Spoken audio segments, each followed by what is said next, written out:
Je pense qu'il faut arrêter de comparer les Québécois avec le meilleur combattant de tous les temps. Ça, c'est très... On va toujours être déçus, c'est sûr et certain. Donc, il faut prendre ce qu'on a présentement. Il y a des très, très beaux talents et les encourager dans la victoire comme dans la défaite.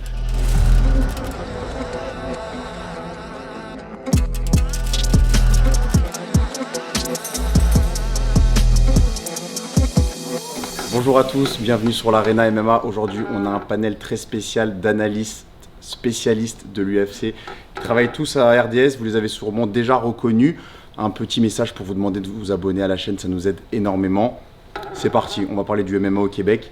Et pour commencer, présentez-vous rapidement chacun, bien qu'on vous connaît déjà. Moi, c'est Patrick Côté. J'ai été un combattant pendant 15 ans, 12 ans dans l'organisation de l'UFC. Combattu en championnat du monde en 2008, retraité depuis 2017 des sports de combat. Mais depuis 2008, ça fait 14 ans maintenant que je suis une des voix officielles francophones de l'UFC. Moi, c'est Valérie Letourneau. J'ai combattu pour l'UFC et Bellator. J'ai fait un combat de championnat pour chacune des promotions. Je suis maintenant analyste pour RDS. Ça fait près de 2 ans. Benoît Baudouin, journaliste ici à RDS, affecté entre autres à la couverture des arts martiaux mixtes depuis 2012, couvert plusieurs galas de l'UFC. En tant que journaliste, maintenant je fais la description en remplacement de notre idole et mentor à tous, Jean-Paul Chartrand, s'il nous écoute, JP, il sera de retour bientôt. Il est le descripteur officiel, Jean-Paul, mais je le remplace lorsqu'il est absent. Ah, merci, c'est gentil. Alors on va aller directement dans le vif du sujet. Parlons de la couverture médiatique du MMA au Québec. Peignez-moi une peinture rapide de ce que vous pensez être aujourd'hui la couverture médiatique donc, québécoise du MMA. Mais ça a toujours été un petit peu difficile parce qu'à cause de l'éducation des gens sur ce sport-là, souvent il y en a qui regardent dans un octogone, ils voient juste 2 personnes se frapper dessus, mais quand tu vas plus loin, quand tu comprends un peu plus le sport, tu peux plus l'apprécier. Évidemment, on a eu le plus grand athlète de tous les temps, à mon avis, de ce sport-là, Georges Saint-Pierre, qui a montré une belle image de ce sport-là, même si c'est un sport qui est quand même violent, c'est un sport de contact, mais capable d'aller chercher toutes les petites parcelles de subtilité dans ce sport-là, que le monde puisse plus respecter ce sport-là. C'est pas fait pour tout le monde, c'est correct, mais s'il y a un respect qui vient avec ça, ben c'est mission accomplie. C'est vrai qu'au Québec, on a eu des grands hauts, des grands bas. Je trouve qu'il y a quelques années, avec l'engouement de Georges Saint-Pierre, justement, comme tu disais, Patrick, il y avait beaucoup de publicité, on voyait vraiment plus le nom roulé. C'est plus difficile. Je pense que la COVID aussi n'a pas aidé. Je pense que tous les sports, en général, ont été un peu mis de côté. C'est difficile pour moi de dire aujourd'hui parce que je suis très focus sur l'UFC, puis j'ai un autre travail en dehors de ça, donc je passe moins de temps à regarder ce qui se passe. C'est pas parce que j'ai pas l'intérêt, honnêtement, c'est par manque de temps.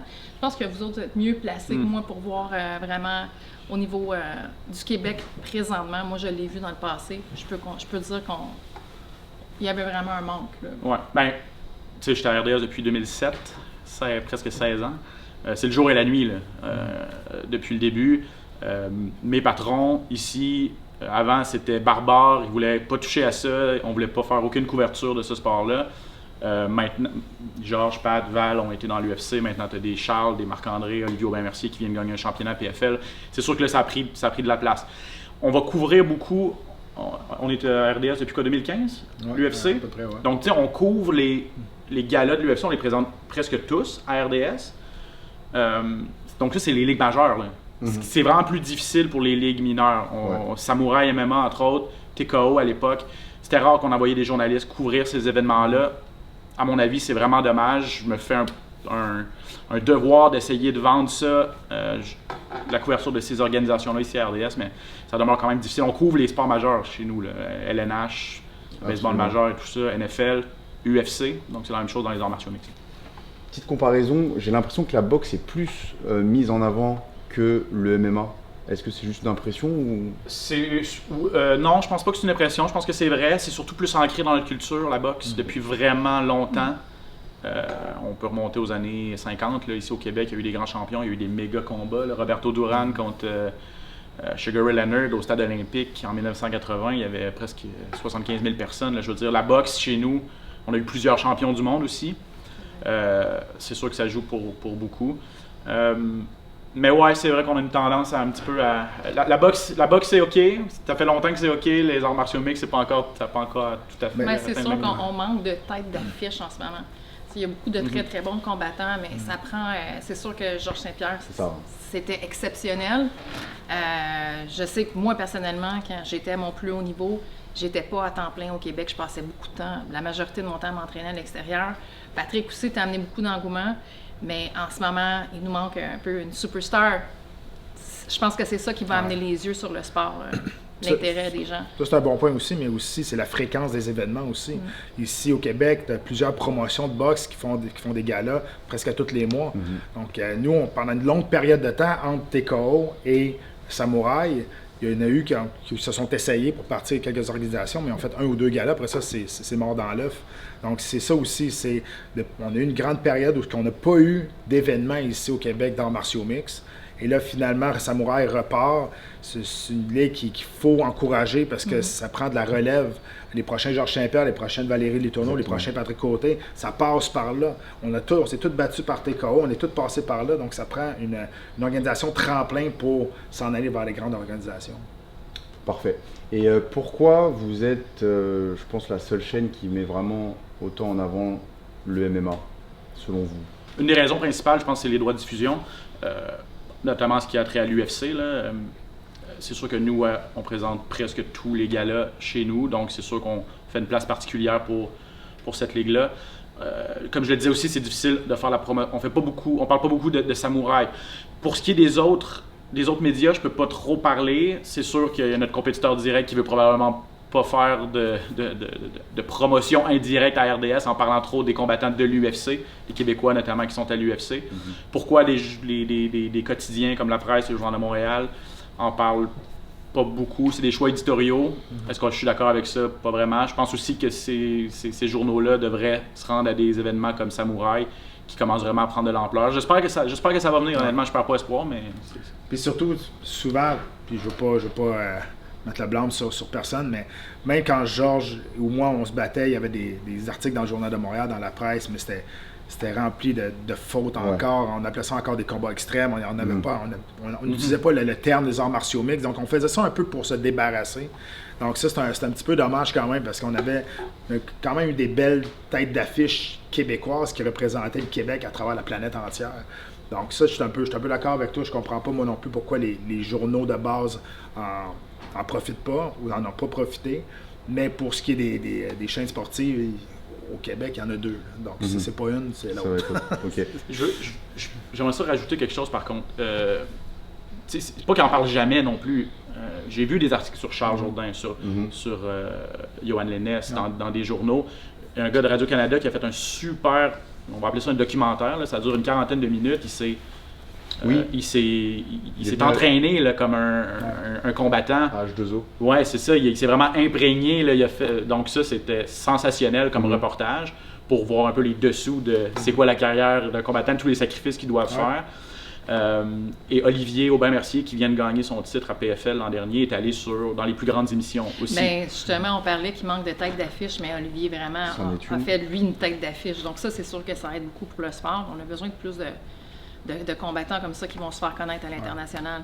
Je pense aussi, comme tu l'évoquais, qu'il y a peut-être un problème au niveau de l'éducation par rapport au MMA, dans le sens où moi j'avais lu un article du Journal de Montréal qui parlait de John Jones en affichant la photo de Daniel Cormier. Bien, ça a toujours été... Ça arrive souvent, ça. Tu parlais justement de même ce qui était... Quand nous, on combattait, ce qui ressortait dans les journaux, pour le peu de fois que je regardais, parce que je détestais m'accorder du temps à ça, c'était très frustrant.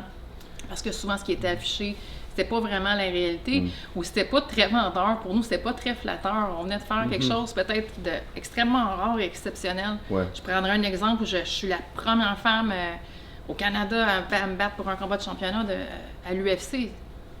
C'est quand même gros, là.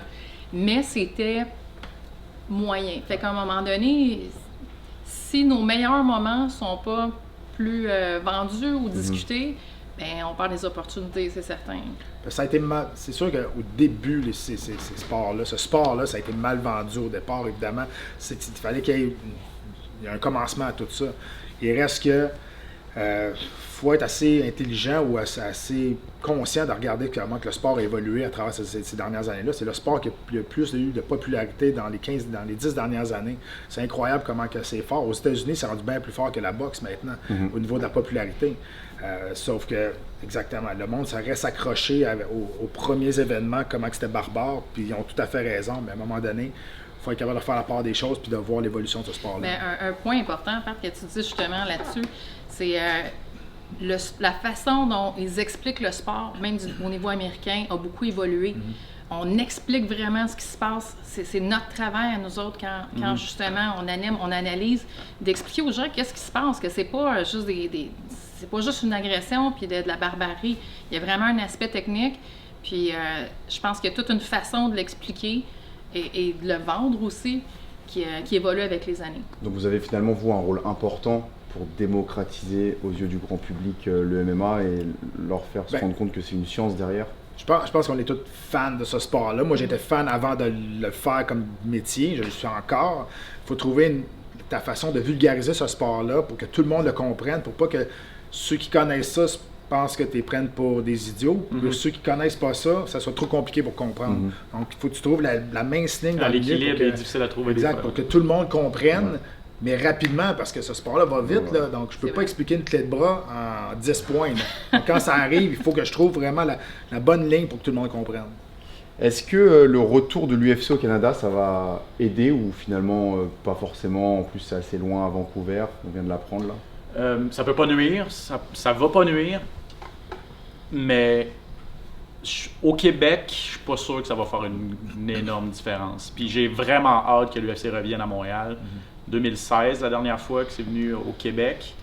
Et puis c'est pas obligé d'être au Centre Bell. Moi, je dis toujours la Place Bell à Laval, nouvel amphithéâtre, 8000 places, 9000 places pour un Fight Night, là, ça serait parfait. T'sais.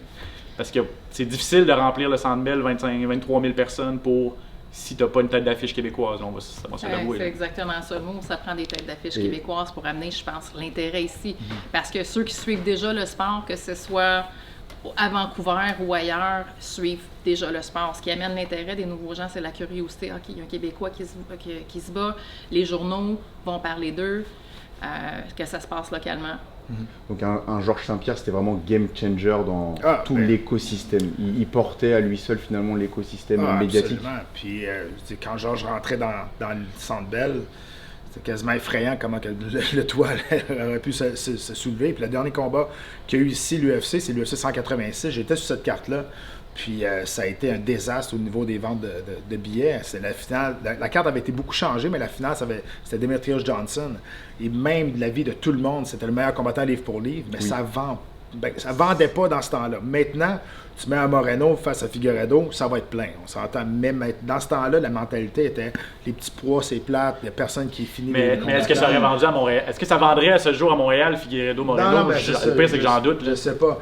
Mais tout ça pour dire que l'UFC a peut-être un petit goût amer dans la bouche parce qu'il ont fallu qu'ils fassent descendre le monde dans les estrades pour que ça paraisse plein à la télé, mais tout le haut de 100 000 était fermé. Donc, ils ont peut-être un goût amer aussi là-dedans. Et une autre chose aussi, c'est que oui, Georges Saint-Pierre amenait beaucoup de monde. Il reste que quand l'UFC venait à Montréal, c'était encore illégal sur la côte est américaine. Donc, il n'y avait pas de gala à Boston, il n'y avait pas de gala à New York. Donc, le monde faisait un événement, ils venaient à Montréal pour voir les événements. Là, maintenant, ils attendent juste qu'ils passent chez eux parce qu'ils savent à un moment donné, ça va arriver. Donc, ça aussi, ça joue dans la balance. Est-ce que l'illégalité du MMA amateur est un frein dans l'écosystème aussi MMA au Québec, selon vous? C'est certain. Comment tu veux faire monter un sport au niveau professionnel s'il n'y a pas de ligue amateur? Je l'ai dit, je me suis entraînée beaucoup à l'extérieur. On arrive aux États-Unis, tu vas voir des combattants amateurs qui ont 20 combats amateurs, puis on parle de 20 combats legit amateurs. J'allais voir des shows amateurs, c'était organisé souvent avec un mélange de professionnels et amateurs. Les combats étaient organisés de la même façon que les combats professionnels. Donc, ces gens-là arrivent avec une grande longueur d'avance sur nos combattants ici. Comment tu veux grandir, prendre l'expérience si tu ne peux pas te pratiquer. Puis même les combats amateurs ici, moi j'ai pu en faire quelques-uns, c'était avec des gros gants, des gros gants de boxe. C'est pas, à mon avis, une vraie pratique pour les arts martiaux mixtes. C'est complètement un autre monde quand tu as des petits gants, quand tu n'as pas d'autres types de protection. C'est impossible d'atteindre un niveau qui avance à une vitesse fulgurante ailleurs pour nos combattants amateurs. Donc ce sera dur d'avoir un nouveau Georges Saint-Pierre qui portera l'écosystème médiatique si les conditions sont pas en place. Je pense qu'il faut arrêter de chercher un autre Georges Saint-Pierre. Ça n'arrivera pas. Ça, c'est le bon point. Ça n'arrivera jamais. Je pense qu'il faut arrêter de comparer les Québécois avec le meilleur combattant de tous les temps. Ça, c'est très... On va toujours être déçus. C'est sûr et certain. Donc, il faut prendre ce qu'on a présentement. Il y a des très, très beaux talents et les encourager dans la victoire comme dans la défaite et montrer notre support à eux autres parce que c'est un sport qui est très difficile physiquement, mais mentalement aussi.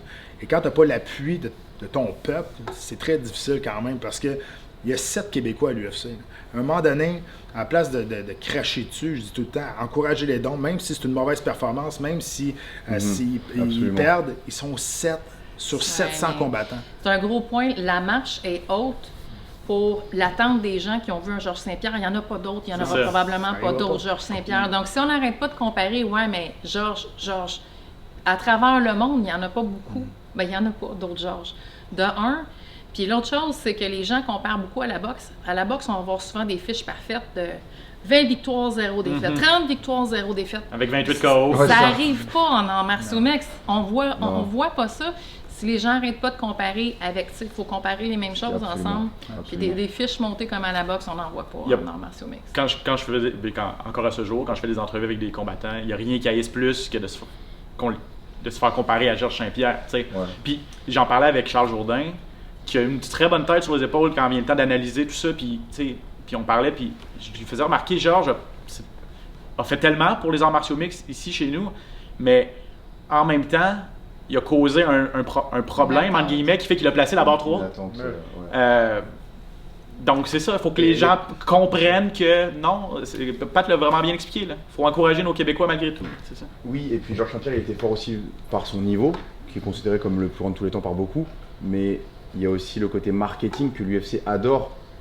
Et ça, par exemple, McGregor, en termes de niveau, personne ne parlera de lui même dans le top 10 GOAT, mais pourtant c'est lui qui a vendu le plus. Donc ça peut prendre aussi un genre de McGregor québécois. Bon là j'utilise l'extrême, je dis que dans McGregor. Parce que maintenant le sport est rendu un spectacle aussi. Avant c'était un sport-spectacle, maintenant c'est plus un spectacle-sport. On s'entend, on regarde les classements. Des fois, ça fait pas de sens, ces classements. Il y en a plusieurs qui vont passer en avant de d'autres parce que c'est des meilleurs vendeurs. Il y en a plusieurs qui c'est arrivé, puis ça arrive encore aujourd'hui. Il faut comprendre aussi que l'UFC, c'est une compagnie événementielle, c'est pas le sport. Le sport, c'est les arts martiaux mixtes. L'UFC est là pour faire de l'argent, pour mettre le meilleur spectacle possible dans l'octogone. Et ils vont pas se gêner pour prendre le meilleur vendeur face au meilleur vendeur, même si c'est peut-être pas lui qui le mérite. Le meilleur exemple, c'est Leon Edwards. Leon Edwards a attendu je sais pas combien d'années pour avoir son combat de championnat du monde. Il y avait 10 ou 11 victoires de suite. Il méritait ce combat de championnat du monde-là. Sauf que il y a une personnalité assez beige. Donc, pour l'UFC, avoir un champion qui n'est pas capable de vendre tant que ça avec cette personnalité, c'est pas bon pour eux.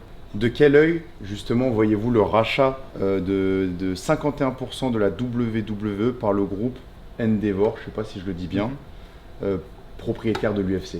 Est-ce qu'on se dirige finalement encore plus vers un show plus que du... Ils ont dit que non, ils ont dit que ça allait pas, le produit de l'UFC allait pas être modifié par ça. C'est surtout au niveau affaires, business. Puis j'en parlais avec Pat à notre podcast dans la cage, ça crée juste un monstre de l'entertainment, un monstre du sport spectacle. Puis c'est des Vince McMahon et Dana White, on a beau penser ce qu'on veut d'eux en termes de personnes et de personnalité, ça demeure des promoteurs exceptionnels et les deux ensemble, ça va être quelque chose. Je pense que c'est un assemblement de deux forces qui est absolument incroyable. C'est sûr que j'ai l'inquiétude aussi au niveau est-ce que ça va juste devenir un spectacle parce que c'est pas mon opinion de mon sport et c'est pas ce que je veux que les gens voient. Mais ça fait juste démontrer à quel point l'UFC est devenu... Mais je crois vraiment qu'on va voir plus des crossovers, des combattants d'arts martiaux mixtes qui vont aller faire de la publicité à la lutte et pas le contraire. On a vu ce qui est arrivé avec CM Punk. Là. On ne veut pas répéter cette histoire-là. Brock Lesnar, ça pourrait revenir, mais Brock Lesnar, c'est tout un athlète. Le monde, il pense que c'est juste un gros bonhomme, là, mais c'est un excellent lutteur. Il a une carrière collégiale vraiment très, très bonne aussi. Donc, c'est un vrai athlète. Mais c'est sûr que si tu prends, même si c'est des super bons athlètes, les lutteurs, ils font des affaires incroyables, c'est des artistes. Mais lorsque tu mets ça dans un vrai combat qui n'est pas scénarisé, on a vu ce qui est arrivé avec CM Punk. Tu vois, moi j'ai une inquiétude par rapport à ça. On pourra en rediscuter, mais le c'est fait peut-être plus que... un souhait que d'autres choses. C'est que déjà, notre sport, ça m'est arrivé tellement souvent dans ma vie, où que les gens, vous frappez-vous pour de vrai? Est-ce que c'est vraiment vrai? Mais là, je me disais, regarde-moi la face. Je veux dire, c'est pas du maquillage que je porte. Fait que déjà, on dirait qu'il y a toujours un doute dans la tête des gens. C'est-tu un spectacle qu'on donne? Puis si on commence à prendre des combattants de l'UFC, à mon avis, à les envoyer au niveau de la lutte, j'ai peur qu'on perde un peu un respect au niveau des combattants. Je sais pas qu'est-ce que vous en pensez. Moi, j'aimerais pas cette image-là. Ça a été déjà assez long monter le respect envers le sport. En tout cas, je pense pas que ça va arriver. Parce que justement, on le souhaite pas. Non, c'est plus ça. La valeur, tu sais, en 7 ans, la valeur de l'UFC a triplé. Là. Passer de 4 à 12 milliards. Dire, ils font quelque chose de bien. Là. Je suis pas sûr que pour la business, ça serait une bonne chose de tout changer ça puis d'amener. Moi, je pense que Dana White est vraiment responsable de cette réussite et j'aime bien le comparer à son échelle dans le sport, un Elon Musk ou un Mark Zuckerberg, dans le sens où il a vraiment, selon moi, révolutionné. Ben, faut pas oublier que c'est un homme d'affaires. Ouais. C'est un homme d'affaires. Même s'il est gentil avec toi, c'est un homme d'affaires en premier. Donc, moi, je sais, il m'a mis dehors, il m'a réengagé après, mais avant d'être mon ami, c'était mon boss. Donc là, je l'ai réalisé cette journée-là. Merci beaucoup pour l'accueil et à une prochaine fois, espérons-le. Merci beaucoup, merci à vous. Hein.